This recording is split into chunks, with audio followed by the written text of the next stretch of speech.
Communist party of China کی نئی قیادت نے آج بیجنگ میں میڈیا نمائندگان سے ملاقات کی ہے۔ اس بارے میں مزید تفصیلات جانتے ہیں اس رپورٹ میں۔ کمیونسٹ پارٹی آف چائنا کی 20ویں مرکزی کمیٹی کا پہلا کل رکنی اجلاس 23 اکتوبر کو بیجنگ میں منعقد ہوا۔ اجلاس میں سی پی سی کی مرکزی کمیٹی کے سیاسی بیورو کے ارکان، مرکزی سیاسی بیورو کی قائمہ کمیٹی کے ارکان اور مرکزی کمیٹی کے جنرل سیکرٹری کا انتخاب کیا گیا۔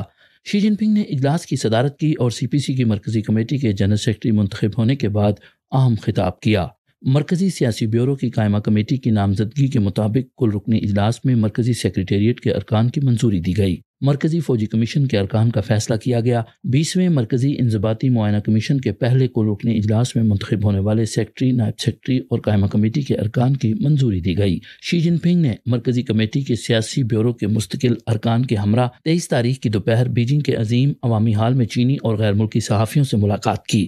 شی جن پنگ نے اپنے خطاب میں کہا کہ نئی آزمائشوں کے سامنے پارٹی کو اپنے آپ کو بہتر بنانا ہے اور ہمیشہ کی طرح عوام کے لیے خدمات سر انجام دینی ہیں۔